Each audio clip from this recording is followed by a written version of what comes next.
பிறந்தேனே குற்றவேளைகளை கொள்ளாமல் போய்காட்டேன் இற்றை பறைகொள்வான் என்றுதான் கோவிந்தா இற்றைக்கும் மேலில் பிறவிக்கும் முந்தன்னோடு குற்றமே ஆவோம் உமக்கே நாம் ஆட்செய்வோம் மற்றையினும் தாமங்கள் மாற்றையிலோ ரெம்பாவாய் ஸ்ரீ ராமராம ராமேதி ரமே ராம மனோரமே சிரஷ்டநாமத துல்லியம் ராமநாம வரணமே ஸ்ரீராம் ஜெயம் ஸ்ரீ முத்தாளங்கர் மகிழ்ச்சிக்கு ஜெய். இந்த சிறப்பு மிகு மாதாந்திர கருத்தரங்கிற்கு ஸ்டார் தமிழ்நாடு ஜோதிட அறக்கட்டளை திருச்செங்கோடு நடத்தும் சிறப்பு ஜோதிட கருத்தரங்கத்திற்கு அரங்கு நிறைந்த அளவில் வந்திருக்கும் ஜோதிட ஆர்வலர்கள் மற்றும் ஜோதிடர்கள், எதிர்காலத்தில் இந்த மேடைக்கு வர அனைத்து திறமைகளும் ஒருங்கே பெற்ற பல்வேறு நபர்கள் இங்க இருக்கீங்க. உங்கள் அனைவரையும் முதலில் வணங்கி என்னுடைய இந்த உரையை ஆரம்பிக்கிறேன். ஏன்னா ஜோதிடத்துல புக்ல படிச்சு கிளாஸ் போய் கத்துக்கிறத விட இந்த மாதிரி கருத்தரங்கங்கள் உங்களுக்கு நிறைய விஷயங்களை ஜோதிடம் பலன் சொல்ல கொடுக்கும். இந்த புக்ல படிக்கிற விஷயம் இதெல்லாம் இங்க வந்து மேடையில அப்படி ஒரு மைக்ல நின்றுட்டு பேசுறதுக்கு தான் உதவும். ஆனா இந்த மைக்ல நின்று பேசுற விஷயங்களை நீங்க அதை வந்து அசட்டை செய்யாமல் ஒரு இடத்துல நோட் பண்ணி வைங்க. அது நீங்க பலன் சொல்றப்போ பெரிய அளவுல உங்களை பிரமிக்கத்தக்க அளவுல அது உங்களுக்கு பலன் கொடுக்கும். ஏன்னா இதெல்லாம் நாங்க பல்வேறு வருடங்களாக அனுபவத்துல தெரிஞ்சு, நீங்க எவ்வளவு கிளாஸ் போனீங்கன்னாலும் கிளாஸ்ல நீங்க பேசிக்கலா கத்துக்க வேண்டிய விஷயங்கள் இருக்குது. முறைப்படியா கத்துக்கிறது எல்லாமே ரைட்டு தான். ஜோதிடத்துல என்னைக்கும் வந்து கத்துக்கிறதெல்லாம் நிறுத்த முடியாது. ஒரு புக்கு இன்னைக்கு வாங்குறோம் அப்படின்னாக்கா அந்த புக்ல எனக்கு 2 பாயிண்ட் கிடைச்சதுன்னா போதும். நீங்க உடனே புக்கு படிச்ச நல்லா இல்ல அப்படின்லாம் எந்த புக்கையும் சொல்லாதீங்க. அது இன்னைக்கு உங்களுக்கு நல்லா இல்லாம இன்னும் 4 வருஷம் கழிச்சு நீங்க மெச்சூர் ஆனீங்கன்னா அந்த விஷயம் வந்து உங்களுக்கு பயனா இருக்கும். இது எதுக்கு சொல்ல வரோம் அப்படின்னாக்கா, எந்த ஒரு புத்தகங்கள் வாங்கினீங்கன்னாலும் இப்ப ஐயா கூட ஒரு புக்கு போட்டிருக்கிறாரு, அந்த புக்கை வாங்குறீங்க. இல்ல ஏதோ ஒரு புக் இருக்கு, அந்த புக்கை வாங்கினீங்கன்னா முதல்ல அந்த ஆசிரியரை மனமாற வணங்கிட்டு அந்த புக்கை படிங்க. அப்பதான் அவங்க என்ன சொல்ல வந்தாங்களோ அந்த சூட்சுமம் உங்களுக்கு நேரடியா வந்து சேரும். அதே மாதிரி நீங்க ஜோதிடம் நம்ம படிக்கிறோம், படிச்சுக்கிங்க, இப்ப பலன் சொல்றோம், நமக்கு எல்லாம் படிச்சுட்டு இருக்கிறோம். ஒரு கட்டமும் புதுசு. கட்டத்தை திறந்தோன்னா முழிக்கிறதா இருக்கும். என்னடா ஒண்ணுமே புரிய மாட்டேங்குது அப்படின்னு உங்களுக்கு இது அனுபவத்துல வந்து நீங்க எவ்வளவு விதிகள் வச்சிருந்தாலும் சில கட்டம் எடுத்தோன்னா வந்து ஒண்ணு பிளாங்கா இருக்கும். அப்ப என்ன பண்ணுங்கன்னா, நீங்க குருமார்களா நினைக்கக்கூடிய நபர்களை ஒரு செகண்ட் அவங்களை நினைத்து எனக்கு நல்ல பலன்கள் கிடைக்க வேண்டும் அப்படின்னு சொல்லி வேண்டிட்டு திருப்பியும் அந்த புக்கை திறந்து பாருங்க. சூட்சும கண்ணு முன்னாடி வந்து நிற்கும். அவர் என்ன கேட்க வராரோ அது வந்து உங்களுக்கு பலனா வரும். அது தப்பா கூட திசா புத்தியை கணிச்சு போட்டு கூட பலன் சொல்லியிருப்பீங்க. போன வாட்டி திருப்பி அடடா சனி திசையில இப்ப இந்த புத்தியில நடக்குது, மாத்தி சொல்லி பலன் சொல்லிட்டு அவரும் ஆமான்ட்டு போயிட்டாரு அப்படின்ட்டு. ஆனா அவரு ஏதோ ஒரு வகையில உங்களுக்கு ஒரு வழிகாட்டல் கிடைச்சு நமக்கு வந்து பயனா இருக்கும். இப்ப இது எதுக்கு சொல்ல வரேன் அப்படின்னா, இங்க கிடைக்கப்படுகின்ற விஷயங்களை எல்லாம் நோட்ல எழுதுங்க, அதை கொண்டு போய் வச்சிருங்க. எனக்கெல்லாம் 5 வருஷத்துக்கு முன்னாடி எழுதுன நோட்டை இப்ப எடுத்து பார்த்தோம்னாக்கா அதுல ஏகப்பட்ட விஷயம் இருக்கு. ஒரு சிங்கிள் லைன்ல எழுதி வச்சிருக்கிறேன். அதெல்லாம் இப்ப நம்ம சகோதரர் பாலாஜி எல்லாம் வந்து அந்த ப்ரொடியூசர் போட்டார் இல்லையா, அதெல்லாம் ஜோதிடத்துக்கு ஒரு பெரிய மதிப்பு வாங்கி கொடுத்த விஷயம். அந்த விஷயம் அவருக்கு கொடுத்த குருநாதர் எனக்கும் கொடுத்துருக்கிறாரு. இப்ப அத வந்து நாம வந்து அவரோட உழைப்பு, அதை வந்து உட்காந்து ஒர்க் பண்ணி அதை இது பண்ணி அதோட அவுட்புட் எடுத்து ஜோதிடத்துக்கே பெரும் சேர்த்து வச்சிருக்கிறாரு. அப்போ அது வந்து ஒரு சின்ன விஷயங்கள் இருக்கிறத அதை நாம இது பண்ணி கொண்டுட்டு வரணும். எதுக்கு இதை சொல்ல வரோம் அப்படின்னாக்கா, ஒரு சின்ன ஒரு லைன் பாயிண்டா இருந்தாலும் அது உங்களுக்கு 1 கோடி ரூபாய் பெருமானம் உள்ள ஒரு பெரிய விஷயங்களை கொண்டு வந்து கொடுக்கும். அப்ப ஜோதிட ரூல்ஸ்களை சேகரம் பண்ணுங்க. அதே போல ஒரு விதிக்கப்பட்டதை அளவை குறைக்கக்கூடியது மாற்றுவதற்கு தகுந்த பரிகாரங்களை வழிபாடுகளை தெரிந்து கொள்ளுங்கள். இந்த பரிகாரம் சொல்றங்கிற பேர்ல நம்ம வந்து பணத்தை மட்டும் வாங்கிட்டு அவங்களுக்கு தீர்வு இல்லாம பண்ணக்கூடாது. முடிந்த மட்டும் ஆலய பரிகாரங்களை நீங்க வந்து ரெஃபர் பண்ணுங்க. நம்ம நிறைய ஆலய பரிகாரங்கள் கொடுத்துருக்கிறோம். அந்த ஆலய பரிகாரங்கள் எல்லாமே வந்து உங்களுக்கு பெரிய செலவு பெருசா இருக்காது. ஆனா அதனோட பலன் வந்து கட்டாயம் உங்களுக்கு நடக்கும். ஏன்னா நம்ம அனுபவத்துல நம்மளோட கிளைண்ட் அனுப்பி நம்மளே போய் பார்த்து அதோட நன்மைகளை அனுபவிச்ச விஷயங்களை மட்டும்தான் இங்க வந்து கொடுக்குறோம். போற போக்குல ஏதோ ஒண்ணு சொல்லிட்டு போறது இல்லை. அது சின்ன விஷயமா இருக்கும், அது பெருசா நடக்கும். ஒண்ணு இல்லை, இப்ப சகோதரிகள் நிறைய வந்திருக்கிறீங்க. இப்ப உங்களோட வாரிசுகள் இருப்பாங்க, பெண் குழந்தைகள் இருப்பாங்க, உங்களோட ஆண் குழந்தைகளோ வாரிசுகளோ இருப்பாங்க. எல்லாருக்கும் என்ன கவலை? அவளை ஒரு நல்ல இடத்துல கரை சேர்த்திட்டேன்னா, பாப்பா கூட வந்திருக்க, அவங்க நல்ல முறையில படிக்கணும், நல்ல ஒரு நல்ல ஒழுக்க நிலைகள்ல இருக்கணும், நல்ல இடத்துல கொண்டு போய் கரை சேர்க்கணும் அப்படிங்கிறது. அந்த சிம்பிளான, அதாவது நம்மளோட நடவடிக்கைகள் எல்லாமே வந்து குழந்தைங்க வாட்ச் பண்ணிட்டே இருக்குது. ஓடவும் முடியாது, உழையவும் முடியாதுங்கிறது. நம்ம அவங்களுக்கு எடுத்துக்காட்டா வாழ்றது. நம்ம எப்படி ஒரு தெய்வ பக்தியோட நம்ம குடும்பத்துல எப்படி இருக்கிறோமோ அதோட ரிஃப்ளெக்ஷன் வந்து நம்மளோட குழந்தைங்க கிட்ட வந்து வரக்கூடிய அமைப்பு அப்படிங்கிறது இருக்கும். அப்போ கான்சியஸா பெண்கள் வந்து இருக்க வேண்டியது மிக மிக அவசியம். அடுத்து உங்க அருகாமை ஒரு சின்ன பரிகாரம் சிம்பிளா பண்ணிட்டு வந்தீங்கன்னாவே அவங்க நல்ல ஒரு பருவத்துல வரக்கூடிய காலகட்டத்தில இருந்து அவங்களை திருமணம் ஆகக்கூடிய காலகட்டம் வரைக்கும் இந்த பரிகாரம் உங்களுக்கு சிறப்பா வேலை செய்யும். உங்க ஒன்னில் உங்க பக்கத்துல இருக்கக்கூடிய ஒரு ஆலயத்துக்கு, அந்த அம்பாள் ஆலயத்துக்கு சிற்றாடைகள்னு சொல்லக்கூடிய, உங்களால 50 ரூபாய்க்கு முடிஞ்சா அது ஒரு துணி வாங்கி சுவாமி கொடுங்க, 100 ரூபாய்க்கு முடிஞ்சா வாங்கி கொடுங்க, 1000 உங்களோட சக்திக்கு தகுந்த ஆடைகளை உங்கள் பகுதியில் இருக்கக்கூடிய பெண் தெய்வங்களுக்கு வாங்கி கொடுங்க. மாசத்துல 2 முறை அந்த சிற்றாடைகளை வந்து சுவாமிக்கு வந்து சாத்திக்கிட்டே வந்து உங்களுடைய பெண் குழந்தைகள் சம்பந்தப்பட்ட கோரிக்கைகளை வேண்டி வாருங்கள். கட்டாயம் நல்லது நடக்கும். இப்போ ஆண் ஜோதிடர்கள் இதை எப்படி என்ன பண்ணலாம்? உங்ககிட்ட ஒரு பெண் சம்பந்தப்பட்ட ஒரு படிக்குமா, நல்ல இடத்துல கல்யாணம் நடக்குமான்னு வந்தாக்க அவங்கள இந்த பரிகாரத்தை வந்து செய்ய சொல்லுங்க.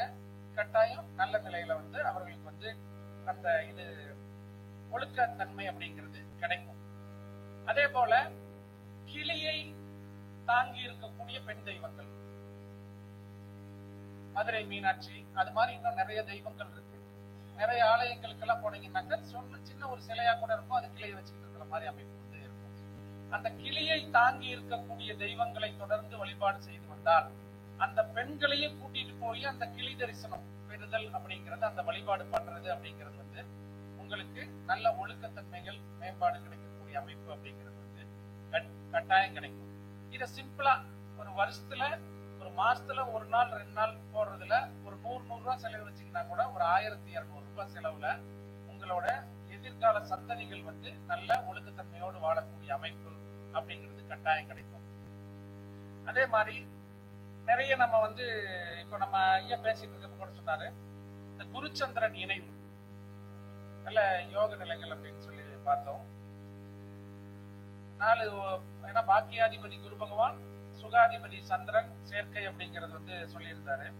இந்த குருச்சந்திரன் சேர்க்கை இருக்கவங்க ஏமாற்றம் சம்பந்தப்பட்ட விஷயங்கள்ல கட்டாயம் கவனமா இருக்கும்.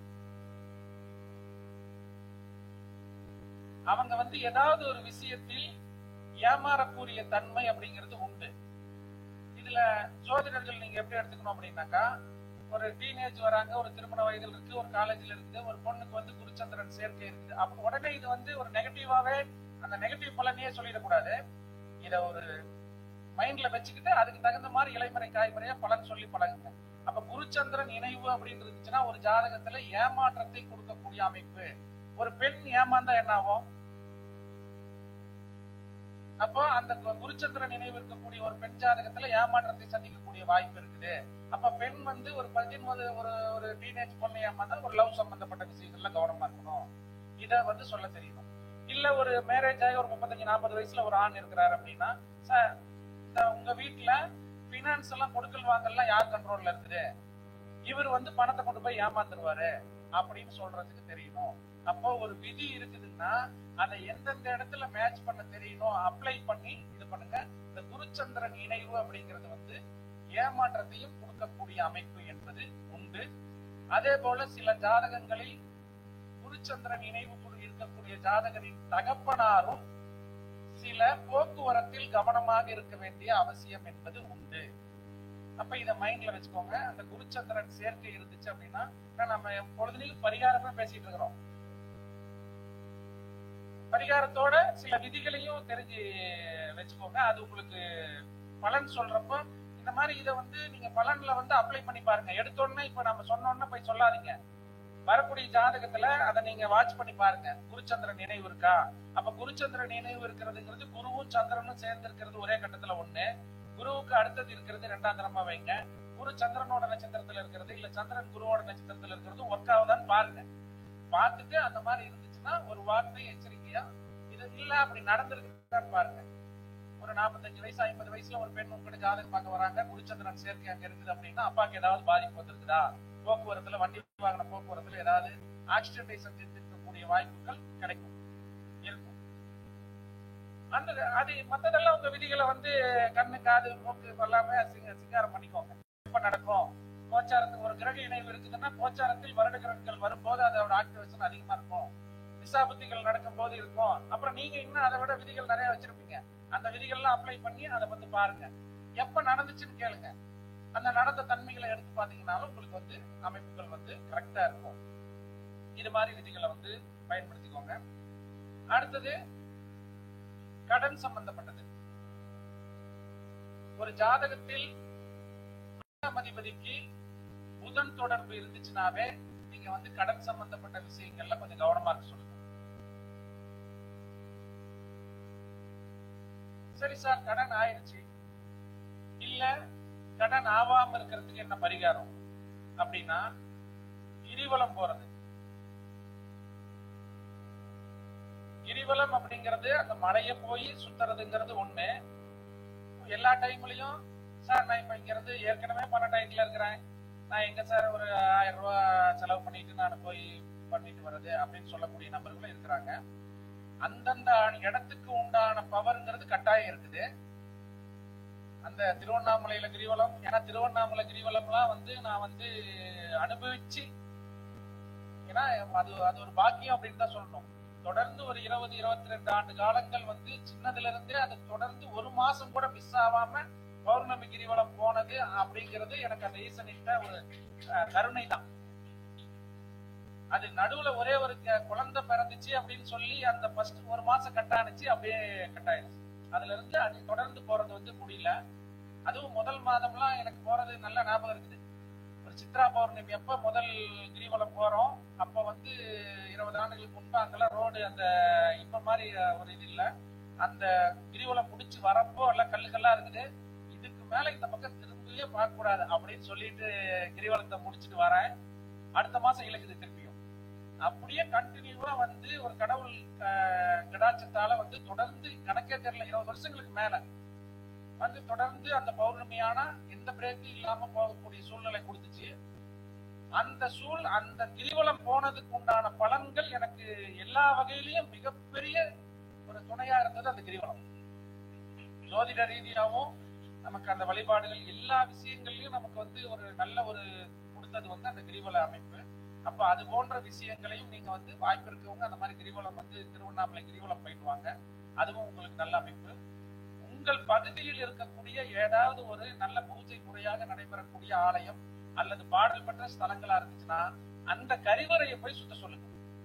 மூலஸ்தானம் இருக்கு இல்லையா, அந்த மூலஸ்தானத்தை தொடர்ந்து நீங்க வந்து முடிஞ்ச அளவுக்கு 20 தடவை முடிஞ்சா சுத்த சொல்லுங்க, 100 தடவை முடிஞ்சா சுத்த சொல்லுங்க, 50 தடவை முடிஞ்சா சுத்த சொல்லுங்க. தொடர்ந்து நீங்கள் வந்து அந்த கருவறையை வந்து சுத்தி சுத்தி வந்து வழிபாடு பண்ணனீங்க அப்படின்னாவே மற்றவரிடம் உங்களுடைய பண தேவைக்கு கையேந்தக்கூடிய சூழ்நிலை என்பது கட்டாயம் கிடைக்காது. அந்த நிலை வராது. சார் பணம் இல்ல, ஒரு கடன் வாங்கணும்னா மத்தவங்க கிட்ட போய் எனக்கு தேவைங்க அப்படின்னு சொல்லி உங்களுக்கு தேவையான பணங்கள் உங்களுடைய வருமானமாகவே வந்து சேரும் சூட்சுமம் இந்த கடவுள் வளத்தில் உண்டு. அப்ப இத சமயோசிதமா என்ன சொல்லலாம், ஒரு பைனான்ஸ் தொழில் செய்யக்கூடிய நபருக்கு இதை ரெஃபர் பண்ணுங்க. ஏன்னா அவர் பணத்தை எல்லாத்தையும் கொடுத்துட்டு அவர் வசூல் பண்ணி வாங்கி ஆகணும். அத போய் பிரச்சனை இல்லாம அந்த பணம் கைக்கு வந்து சேரணும்னா கிரிவலம் போகலாம். அந்த கிரிவலம் அப்படிங்கிறது அந்த குறிப்பிட்ட ஸ்தலங்களுக்கு போறது பிளஸ் இந்த மூலவரை எவ்வளவுக்கு எவ்வளவு வளம் வந்து வழங்குகிறோம். அதுல முக்கியமா இப்ப சிவன் ராத்திரி வருது. இந்த சிவன் ராத்திரியில இதை யூஸ் பண்ணுங்க. விடிய விடிய தூங்காம இருக்கிறேன் அப்படின்னு சொல்லி கோவில்ல போயிட்டு குடும்ப நாயத்தை பேசிட்டு இருக்கிறதுக்கு இது மாதிரி தெய்வ இதெல்லாம் வரதில்லை. அதே போல நான் நடைபயணம் போறேன் அப்படின்னு சொல்லிட்டு இதே கிரிவலம் போறேன் அப்படின்னு சொல்லிட்டு ஒரு 1/4 கிலோமீட்டர் நடக்கிறது, அந்த 1/4 கிலோமீட்டரும் வேற விஷயங்களை பேசிக்கிட்டு நியாயம் பேசிக்கிட்டு நடந்துட்டு அங்க போய் உட்காந்துக்கிறது. எப்பயுமே தொடர்ச்சியான நடைக்கு சனி பகவான் தோஷத்தை போக்கும் தன்மைங்கிறது உண்டு. அப்ப தொடர்ச்சியா நடக்கணும். உங்களால ரொம்ப உடலை வருத்தி நீங்க நான் 10 கிலோமீட்டர் கண்டினியூவா நடக்கணும் அப்படிங்கிறது இல்லாம, உங்களால எவ்வளவு முடியுதோ அந்த ஸ்பைனல் கார்டு அந்த நேர்த்தன்மையிலே இருக்கணும். நீங்க கொஞ்ச தூரம் நடந்துட்டு திருப்பி போய் உட்காந்துட்டு திருப்பி படுத்து ரெஸ்ட் எடுத்துட்டு இப்படிங்கிறத விட தொடர்ச்சியான நடைத்தன்மைகள் அதெல்லாம் சனி பகவானுக்கு சனி தோஷங்களை போக்கும் வல்லமை மிகச் சிறப்பாக உண்டு. அப்ப நடைப்பயணம் போனீங்கன்னாக்கா ஒரு தொடர்ச்சியா நடங்க. அதே போல இது போல இந்த தொடர்ச்சியா சுத்தி வாங்க. அப்ப இப்ப ஒரு ட்ரெண்டிங்லாம் சில விஷ்ணுபதி புண்ணிய காலத்துல இந்த சுத்தி வாங்க, இந்த பூவை வச்சு சுத்தி வாங்க அப்படிங்கறதெல்லாம் இருக்கு. ஏன்னா விஷ்ணுபதி புண்ணிய காலம்லாம் ரொம்ப சக்தி வாய்ந்த ஒரு அருமையான வழிபாடு தான். அந்த விஷ்ணுபதி புண்ணிய காலத்தை இது மாதிரி நீங்க அந்த மூலஸ்தானத்தை மட்டுமே தொடர்ச்சியா சுத்திட்டு வாங்க. எண்ணிக்கையெல்லாம் விட்டுருங்க, உங்களால முடிஞ்ச அளவுக்கு சுத்துங்க. சுத்தி உங்களோட கோரிக்கைகளை நீங்கள் வேண்டி வாருங்கள். அந்த கோரிக்கையை வேண்டி வாரத கும்பிடுறதுல பாசிட்டிவா கும்பிடுங்க. அந்த வார்த்தைகள் கடன் இவ்வளவு இருக்குது, கடன் இவ்வளவு இருக்குது அப்படின்னு சொல்றதை விட வருமானம் வரணும், அந்த பாசிட்டிவ் அந்த வேண்டுதலையே நீங்க பாசிட்டிவா வச்சு வேண்டுனீங்க அப்படின்னாக்கா உங்களுக்கு நல்ல தன்மைகள் அப்படிங்கிறது கிடைக்கும். அப்போ 12 லக்னங்களுக்கும் 6ஆம் அதிபதி சேர்க்கை என்பது அவருக்கு இருந்துச்சு அப்படின்னாவே நீங்க 6ஆம் அதியுடன் புதன் சேர்க்கை. இப்போ மேச லக்னத்துக்கு பொதுவாவே 6ஆம் அதிபதியே புதன். ரிஷப லக்னத்துக்கு சுக்கிரன் புதன் சேர்க்கை இருந்துச்சுனாக்கா கடன் சம்பந்தப்பட்ட விஷயங்கள்ல கொஞ்சம் கவனமா இருக்கு சார். எப்போ சுக்கிர திசை சுக்கிர புத்தி, ஒவ்வொரு திசையிலையும் சுக்கிரன் புத்தி புதன் புத்தியில கடன் சம்பந்தப்பட்ட விஷயங்கள்ல கவனமா இருக்கணும். இந்த சேர்க்கை இருக்கிறவங்க சார் நான் எல்லாம் கடன் எல்லாம் இல்லாத இருக்காங்க அப்படின்னு, நான் எனக்கு ஒன்னும் கடன் இல்லை சார் நல்லா தான் இருக்கிறேன் அப்படின்னு சொன்னாங்கன்னா கட்டாயம் இந்த வழிபாடுகள்ல ஏதாவது ஒண்ணு பண்ணிட்டு இருக்கிற குடும்பமாக அவர்கள் இருப்பார்கள். இதை ரெஃபர் பண்ணுங்க, அது உங்களுக்கு நல்ல அமைப்புல இருக்கும். அதே போல 2 குடையவன் 6ல இருக்கிறதும் 6 குடையவன் 2ல இருக்கிறதும் 2ஆம் அதிபதி வக்ரத்துல இருக்கக்கூடிய நபர்களுக்கும் இந்த கிரிவல அமைப்பை நீங்க சொல்லுங்க, அது நல்ல அமைப்புல இருக்கும். பொதுவாவே இந்த புதன் ஒரு ஜாதகத்துல 10ஆம் அதியோட இணைவு இருந்துச்சு அப்படின்னாக்கா 2 ஆள் வேலையை ஒருத்தர் தலையில கட்டுவாங்க. ஒரு ஜாபுக்கு போறாங்க அப்படின்னாக்கா அவங்க ஆபீஸ்ல இன்னொருத்தர் லீவ் போட்டு போனாலும் அந்த வேலையை இவரு பாக்குற மாதிரி சூழ்நிலை இருக்கும். நீ தான் நல்லா செய்வ, நீ இந்த வேலையை முடிச்சிரு அப்படின்னு 2 பேர் 3 பேர் செய்யற வேலையை இவங்க ஒருத்தர் தலையில கட்டக்கூடிய அமைப்பு. 10ஆம் அதிபதியுடன் இந்த 6ஆம் அதிபதி கடன் சம்பந்தப்பட்ட கடன் இல்ல நல்லாதான் சார் இருக்கிற அப்படின்னா இந்த மாதிரி இருப்பாங்க. உத்தியோகத்துல 2 ஆள் வேலையை 3 ஆள் வேலையை ஒருத்தர் செய்யக்கூடிய அமைப்பு அப்படிங்கிறது இந்த புதன் சம்பந்தப்பட்ட நபர்களுக்கு உண்டு. அப்படி இருக்கிறவங்களுக்கு நீங்க சொல்லியே அனுப்புங்க, உங்களோட இதுல இந்த மாதிரி வரும், எங்க போனாலும் அப்படிதான் இருக்கும், அதனால நீங்களே இழுத்து போட்டு செஞ்சு பழகிக்கோங்க, அப்படி செஞ்சீங்கன்னா தான் அந்த இடத்துல இருக்க முடியும் அப்படின்னு சொல்லிக்கோங்க. அந்த அமைப்பு தான் இவர்களுக்கு உண்டு. அடுத்தது நம்ம இதுல சிம்மம் யாராச்சும் இருக்கிறீங்களா பெண்கள்? இந்த சிம்மத்துல இருக்கக்கூடிய பெண்கள் உங்களுக்கு கொஞ்சம் அது கஷ்டமா தான் இருக்கும். நகை ஆகாது, நகை அதனால அதை தயவு செஞ்சு எதிர்பார்க்காதீங்க. நகையை துறந்தால் வாழ்க்கையில் வெற்றி உண்டு. உதாரணம் வேணுமா? ஜெயலலிதா அம்மையார் அவங்களுக்கு ஆட்சி பிரச்சனையானதும் அந்த ஜுவல்ஸ காமிச்சுதான். அம்மாவோட சபதம் என்ன? இனிமேட்டு ஒரு பொட்டு இது கூட போட மாட்டேன்னு அவங்க இருக்கிற வரைக்கும் ஆட்சியில இருந்தாங்க. இப்ப எதுக்காக ஒரு அரசியல் தொடர்ல எல்லாருக்கும் தெரிஞ்ச ஒரு பர்சன் அம்மாங்கிறவங்க அரசியலை தாண்டி அவங்க இதுதான். அப்போ கிரகங்கள் நம்மளோட ஜோதிடம் எப்படி வேலை செய்யுது அப்படிங்கறது பாருங்க. சிம்ம ராசிக்கு அந்த 5, 8 குடையவர் குரு பகவானு. பொதுவா அந்த நான் இப்ப 12 லக்னங்களுக்குமே நம்ம வந்து போட்டிருக்கிறோம். சில விஷயம் லாஜிக்கா இருக்கும், சில விஷயம் லாஜிக்கே இல்லாம இருக்குது, ஆனா அது இருக்குது.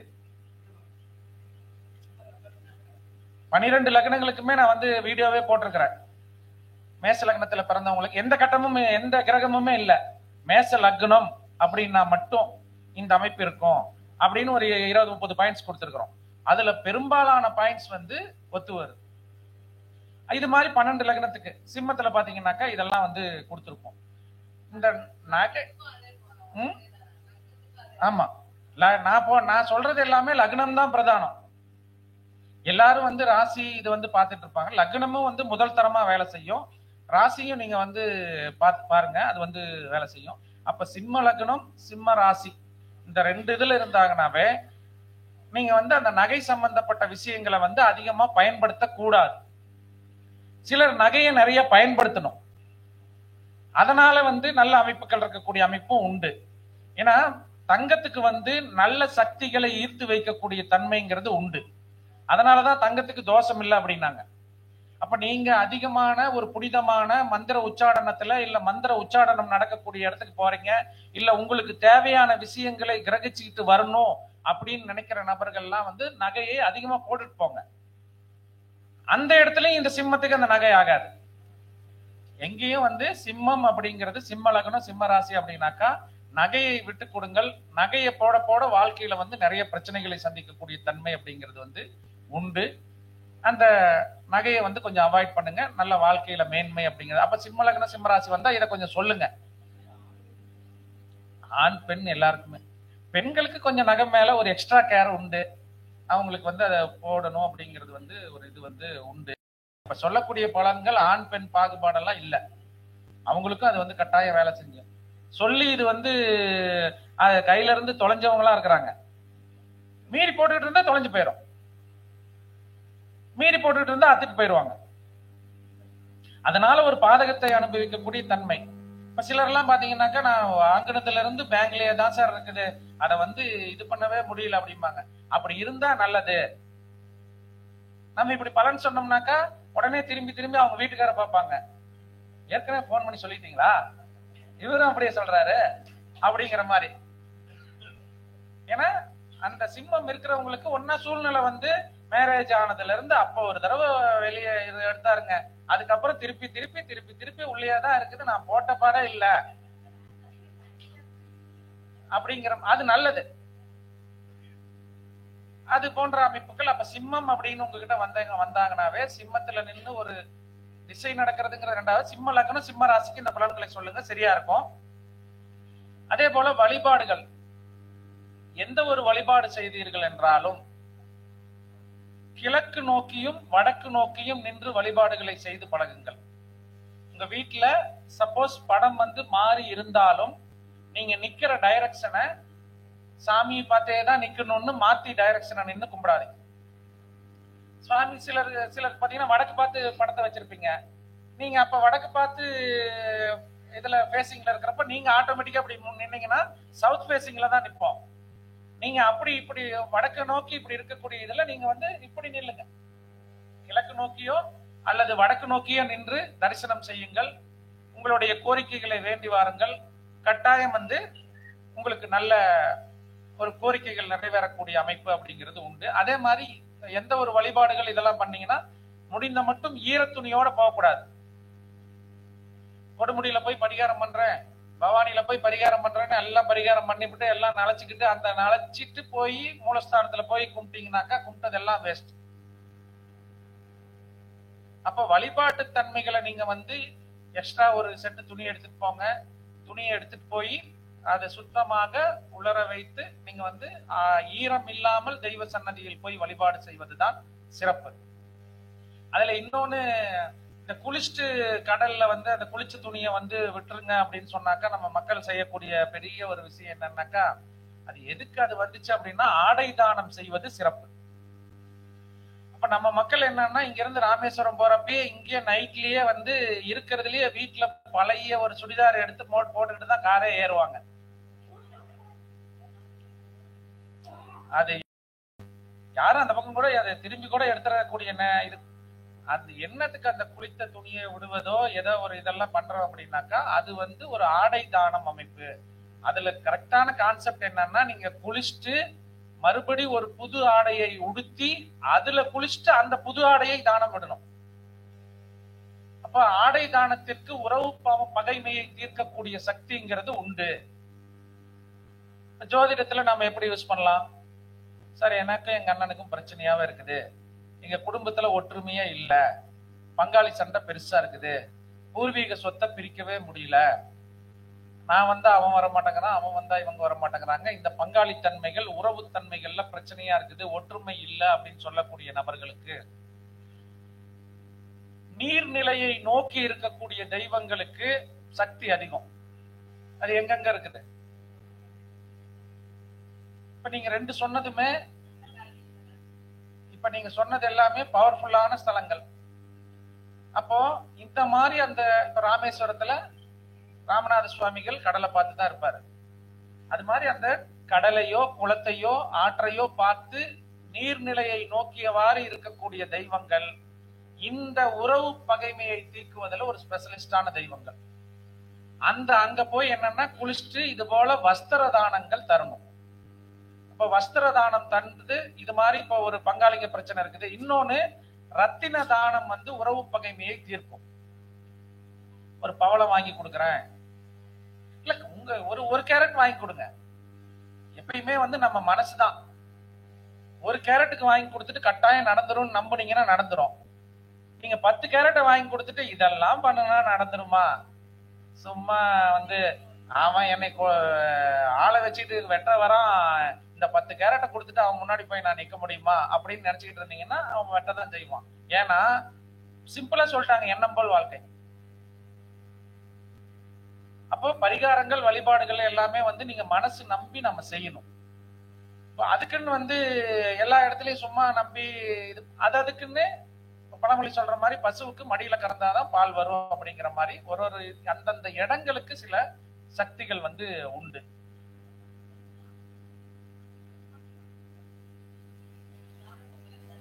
தானம் தருவது அவசியம். கையில வச்சுக்கிட்டு போய் கடன் வாங்க போறது இல்ல. கடன் வாங்கி பண்ணணும்னா அந்த கடனை நம்ம தான் கட்டுறோம். அதனால அந்த செயல் நடக்கணும், அதுதான் வந்து முக்கியம் நமக்கு. ஏன்னா இப்ப வந்து நம்ம பொதுவா வந்து எல்லா விஷயத்துக்கும் செலவு பண்ணுவோம். அதுக்கப்புறம் ஒரு விஷயம் சொன்னதுக்கு அப்புறம் ஒரு 20,000 ரூபாய் செலவு பண்ணிருப்போம். ஆனா அந்த 500 ரூபாய் செலவு பண்ணி பண்ற விஷயத்துக்கு இன்னும் டைமே வரல சார், அது ஒரு நாளைக்கு போகணும் சார், காசு கொஞ்சம் பத்தல சார், அது இதுன்னு அதுக்கப்புறம் வேற செலவுகள், தேவையில்லாத செலவுகள் பண்ணிட்டு இருப்பாங்க. இன்னைக்கு சமூகத்துக்காக நாம வந்து நிறைய செலவினங்கள், பக்கத்து வீட்டுல இது வந்துருச்சு, இவர் இந்த ஷர்ட் போட்டாரு, இந்த ஷர்ட் நானும் அந்த பிராண்ட்ல எடுக்கணும் அப்படின்னு நமக்கு தேவை இருக்குதோ இல்லையோ, பக்கத்து வீட்டுல இந்த டிவி வச்சிருக்காங்க, இத்தனை இன்ச்சு டிவி வந்துருச்சுனாக்கா நம்ம வீட்டுல அது கட்டாயம் நமக்கு தேவை இருக்குதோ இல்லையோ, இந்த வெளியில சொல்றதுக்காக சில விஷயங்களை நம்ம வந்து வாழ்ந்து பழகிட்டோம். முதல்ல அந்த இதை வந்து குறைச்சாலே நமக்கு வந்து தன்னிறைவான வருமானத்துக்கு தகுந்த செலவு பண்ணி மீறி அதை வந்து முன்னெல்லாம் இருந்துச்சு. இப்ப வந்து கடன் வாங்கி செலவு பண்ணிட்டு அதுக்கப்புறம் சம்பாரிச்சதை கட்டுற தன்மைகள் தான் வந்து இஎம்ஐல போயிட்டு இருக்கக்கூடிய தன்மைகள். அதை வந்து நம்ம வந்து குறைச்சிக்கிட்டோம்னாவே அதுல இந்த 2 குடையவன் வக்கரம், 2ஆம் அதிபதி 6ல, 6 குடையவன் 2ல, இவங்கெல்லாம் அதுல கொஞ்சம் அதிகபட்ச தன்மையாக போகக்கூடிய தன்மைகள் அப்படிங்கிறது இருக்கும். சிலருக்கெல்லாம் வந்து கடனை வந்து கொஞ்சம் வச்சுக்கணும். கடன் இல்லை அப்படின்னா ரோகங்கள் வரக்கூடிய அமைப்பு இருக்கிறதுனால அவங்கெல்லாம் வந்து சின்னதா வந்து ஒரு அப்பப்ப ஒரு லோனை வந்து, சிலருக்கு வந்து மிச்சம் பண்ணி எதையும் வாங்க முடியாது. சிலர்லாம் பாத்தீங்கன்னாக்கா எந்த ஒரு பண தேவையும் கடைசி டைம்ல தான் ரொட்டேஷன் ஆகி அவங்களுக்கு வரும், ஆனா வந்துடும். இந்த மாதிரி நபர்களை வந்து நீங்க ஜாதகம் பாக்குற ரிஷபம் எல்லாம் பாத்தீங்கன்னு வைங்க, பணம் எப்ப பாத்தீங்கன்னாலும், இப்ப நீங்க ஒரு விஷயம் பண்ணிருக்கிறீங்க, ஒரு ஜோதிடரா இருக்கிறீங்க, ஒரு ஆபீஸ் போடணும், ஒரு டேபிள் சேர் வாங்கணும், ஒரு அட்வான்ஸ் கொடுக்கணும், இதெல்லாம் சார் இதுக்கெல்லாம் எனக்கு ஒரு 50,000 ஆகும் சார், நான் இதெல்லாம் ரெடி பண்ணிக்கிட்டு ஆபீஸ் போடுறேன்னா எப்பயுமே போட முடியாது. போய் படப்படன்னு போய் இந்த ரூம் எவ்வளவுங்க வாடகை 2,000மா, சரி இப்போ ஒரு படத்துல தனுஷ் போய் வண்டி பார்த்துட்டு வருவோம் பாருங்க, இந்த பல்சர் வந்து சார் தம்பி நீ வாங்கு நானே உனக்கு என் செலவுல இதெல்லாம் பண்ணி கொடுக்குறேன் அப்படின்னு சொல்லி அவர் மனோபலம் சொல்லுவார். அது மாதிரி இந்த ரிஷப லக்னக்காரங்க எல்லாம் வந்து ஒரு விஷயத்தை செய்யணும் அப்படின்னாக்கா நீங்க போய் அதுல இறங்கிடணும். ஏன்னா உங்களுக்கு பண தேவை வந்து கடைசி டைம்ல தான் கிடைக்கும். அப்போ நீங்க ஒரு தொழில் செய்யணும் அப்படின்னாக்கா அதுக்கு பூர்வாங்க ஏற்பாடுகளை நீங்க செஞ்சுக்கிட்டு, அப்ப நம்ம தகுதிக்கு தகுந்த அளவுல, அதுக்குன்னு நம்ம 10 லட்சம் ரெடி பண்ண முடியும்னா 1 கோடியில போய் மாட்டிக்க கூடாது. அதற்கு தகுந்த மாதிரி பண்ணீங்கன்னா அந்த கடைசி நிமிடத்தில் வந்து தன்னுடைய தேவைக்கு பணம் வந்து சேர்ந்துடும். அந்த மாதிரி வந்து பயன்படுத்திக் கொள்வது நல்லது.